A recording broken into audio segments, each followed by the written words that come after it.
Bujukan Janhua Diana ke karyawan yang resign karena malu, mengiba tapi tahan ijazah. Ulah pemilik UD Sentosa Sil, Janhua Diana yang viral menentang pemerintah dan ngotot menahan ijazah eks-karyawannya membuat karyawan yang bekerja tak tahan.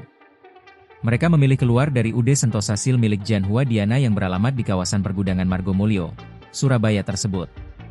Tak diam, Diana pun membujuk karyawannya ini untuk tetap bekerja di perusahaannya. Hal ini diungkapkan Satrio Ambasakti, 20, yang baru bekerja 5 bulan sejak 15 November 2024. Satrio akhirnya memilih keluar pada Senin, 14 April 2025 lalu, setelah kasus penahanan ijazah ini viral. Satrio memutuskan keluar setelah perusahaan milik Janhua Diana itu berpolemik di Mesdos dan membuat marah Kementerian Ketenagakerjaan, Dinas Ketenagakerjaan dan Pemkot Surabaya. Sama dengan eks-karyawan lain, Satrio juga belum mendapatkan ijazahnya setelah memutuskan keluar. Dia akhirnya bergabung dengan 43 mantan karyawan lain membuat laporan ke Subdit 4 Renakta di Treskrimum Polda Jatim, pada Selasa, 22 April 2025. Sejak awal, korban Satrio mengakui tidak ada klausul dalam klasifikasi pekerjaan yang diminta perusahaan tersebut dalam tampilan informasi lowongan pekerjaan melalui aplikasi Kita Lulus. Ternyata, klausul penyitaan dan penjaminan ijazah asli tersebut muncul saat dirinya menjalani proses interview dan wawancara seleksi lamaran pekerjaan di perusahaan tersebut. Alasannya juga tak terlalu jelas dipahami oleh Satrio.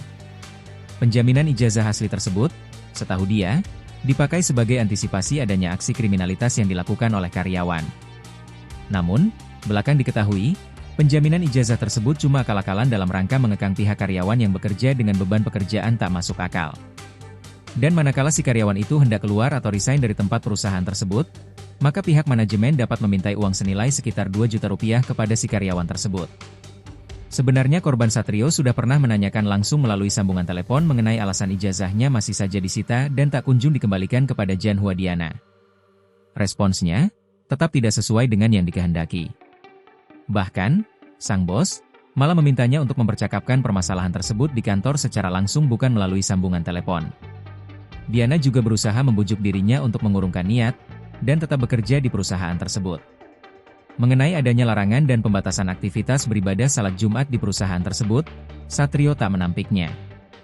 Dia juga berulang kali terkena aturan tersebut, yakni pemotongan uang makan Rp10.000 jika terlambat masuk kerja setelah menunaikan salat.